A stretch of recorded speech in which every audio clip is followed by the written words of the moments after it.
Benyamin Netanyahou s'est en effet exprimé. Nous avons réglé son compte à Nasrallah, l'un des architectes du projet de destruction d'Israël. Nasrallah n'était pas un terroriste, il était le terroriste. Il fallait le tuer pour permettre aux habitants du Nord de pouvoir rentrer chez eux en toute sécurité et changer la balance du pouvoir dans la région pour les prochaines années.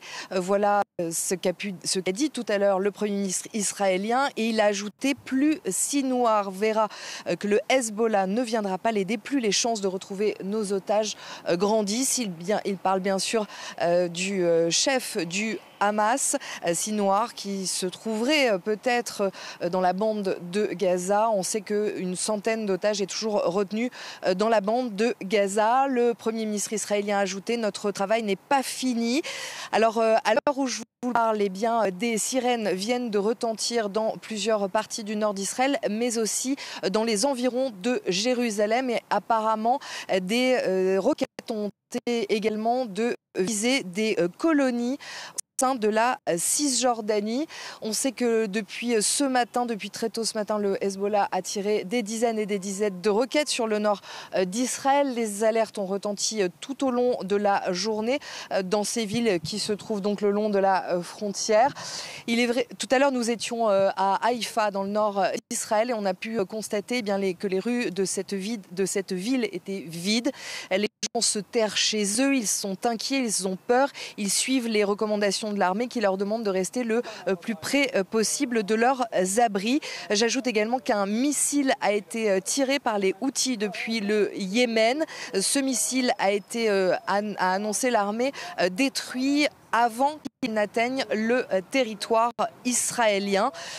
Et puis, il faut aussi ajouter, c'est important, que l'armée israélienne, et Karim le rappelait également, l'armée israélienne continue à frapper depuis ce matin et de façon très intense le sud de la banlieue de Beyrouth, mais aussi le sud du Liban et la vallée du Bekaa. Ces tirs et ces frappes ont déjà fait plus de 700 morts au Liban. Plusieurs membres de l'armée israélienne se sont par ailleurs exprimés aujourd'hui sur les frappes menées au cours de ces dernières 24 heures au Liban. Qu'est-ce qu'il faut retenir de ces dernières déclarations ? Yoav Gallant, le ministre de la Défense, a dit: nous avons exécuté l'une des opérations d'élimination les plus importantes de l'histoire d'Israël. Nous avons réglé son compte avec Nasrallah.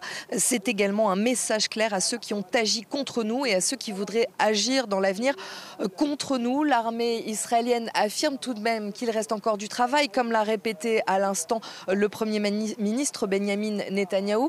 Ils disent qu'il va y avoir d'autres étapes.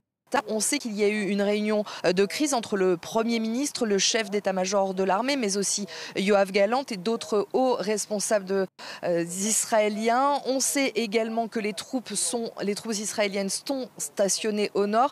La question que tout le monde se pose ici, c'est: va-t-il y avoir une incursion israélienne en territoire libanais? Le chef d'état-major de l'armée l'a encore répété il y a quelques jours à ses troupes: il faut qu'elles se tiennent prêtes.